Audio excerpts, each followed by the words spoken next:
Congrats on starting your journey to sainthood. Let's get the bad news out of the way. The first rule of sainthood is that you have to be dead. Since you are listening to this book, odds are you're currently alive. Bummer. But on the bright side, life is a slow, lonely crawl into the cold arms of inescapable death. So you're off to a great start. Now for the good news. The second rule of sainthood is that all the rules for becoming a saint are subject to change. The criteria for earning a halo have shifted radically throughout history, so if you don't tick all the boxes just yet, don't worry. Rules were made to be broken.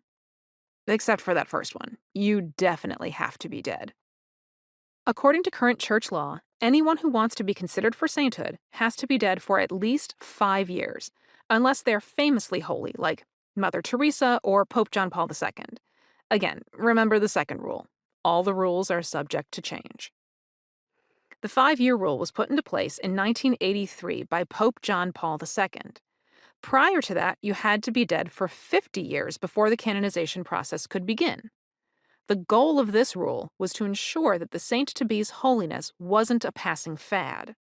The now obvious downside of waiting 50 years to investigate someone's life is that there's probably not much evidence of their life left. Remember, for most of history, 40 was geriatric. It's pretty hard to figure out if a person's life was virtuous when all of the eyewitnesses died a generation ago.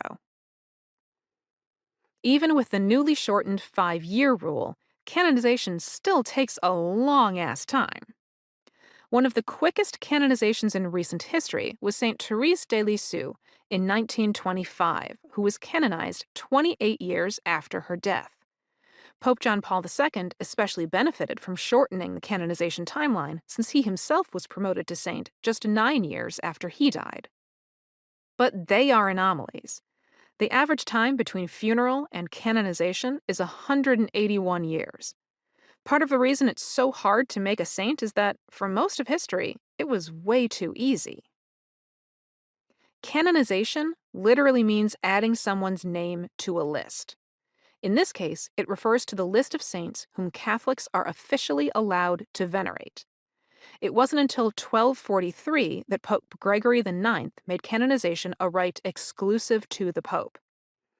Gregory IX and his successors set up a sort of spiritual justice system by which prospective saints would be put on holy trials at the Vatican in order to verify whether they were virtuous enough to be universally venerated by the Church.